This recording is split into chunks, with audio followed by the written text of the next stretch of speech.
Okay, just a few days ago, anyway, this is David, and we're going to looking at my saw here, looking at the 385 XP. This is what I was using the other day when we were cutting up that hackberry. And let me see here if I can get focused up. Come on, focus there, buddy. And doesn't want to focus too well. Let me see. Let me back this out. There we go. Right there, if you look at that tooth, remember it was cutting just a little bit to the right, and I kept going because it was cutting pretty good. It was throwing good chips. And then suddenly it quit throwing chips and started throwing dust. That's when it quit. If you look at that tooth right there, if you look at the point on that, there's a little bright spot. That bright spot on that corner there, that is dull. And let me see if I can move this where it'll hold still. There we go. That'll hold still now, I think. Yeah, so what you've got to do is take those bright spots off.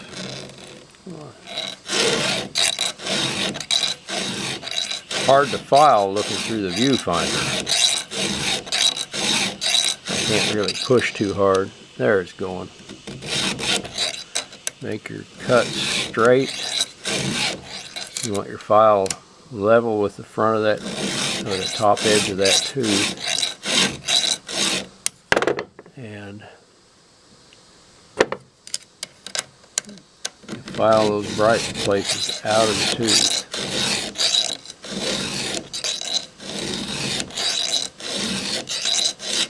Okay, and then we come back. You see this one here on the right side, it looks pretty good. Of course, we're going to file all of them. And then you come on back to this left one again. You can see a bright edge. You can see a bright edge on that tooth. That tooth got dull. It doesn't take much.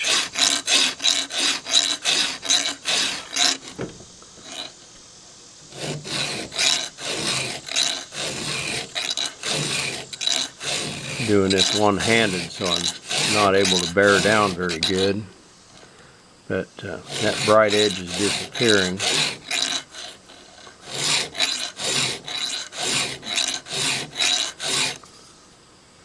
Yeah.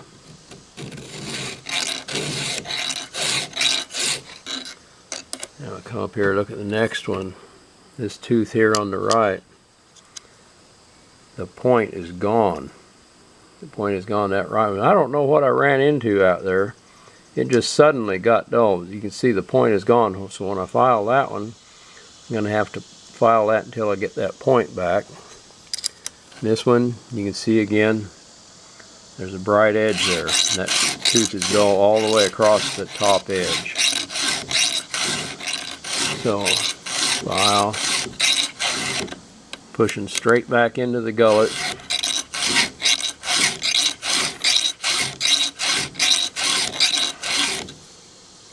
Yeah, now you can feel it. It's good and sharp now.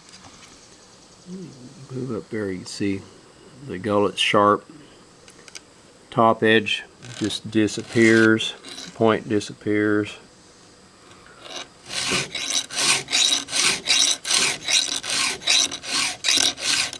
Come back, look at the next one. This one on the right, you can see a little shiny spot right there on the tip of that point. This left one, you can see a bright edge all the way across. So that tooth is dull. There, that bright edge is disappearing. That edge should just end. You can still see a bright edge there.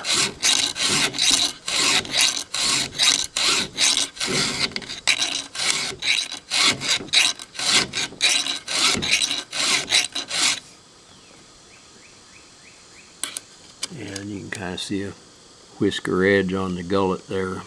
So that's getting sharp.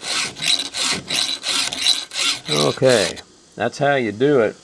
And of course, then when we get done, we can check our, let's see, I don't see my gauge here. Where's my gauge? Gauge must be in my other box. Let me pop my other little toolbox open here. Yeah, let's see. Okay, and then after I'm done filing, I've got to use the gauge. This gauge right here. That end one is 25 thousandths, and that one is 30 thousandths. And what you're looking for is between 25 and 30 thousandths on your depth gauge. So what you do, set that on your chain and just run a tool over that.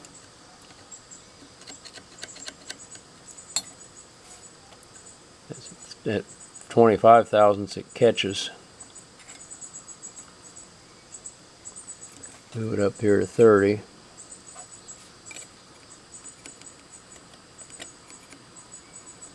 Catches really good. So I'm not taking too big enough bite. I should be taking more than a 25 thousandths bite. Well, if I run that over, no, it's not. It's just touching it. I run that edge over. It's just touching at 25. So that tooth's just barely getting 25, or not quite. And you'd like to have between 25 and 30. And see, it catches good there. So definitely not 30, barely 25. So I could take a couple strokes on that. Let's check another tooth here. You can check another tooth here. Yeah, see, it catches real strong. Move it up here to 25, and it catches. So I need to take all those depth gauges down a couple of strokes. So after I get done filing the cutting edges, I'm going to go back and touch these. Give them, what you'll do is give a couple file strokes on that and see how that fits. You don't want that 25 to touch at all. You want the 30 to catch just a little bit, and then you're between 25 and 30 and you're pulling good chips. So this chain is I'm going to finish sharpening it and then touch all the raker, or all the depth gauges. Some people call them rakers, they're actually a depth gauge. So anyway, that's what we're doing. And do that, don't do that on a stump out in the woods. It's hard. Do it on your tailgate or on a workbench. I kind of prefer the tailgate. It gets me right out here at the sunlight. Okay, thank you very much for stopping by. See you later.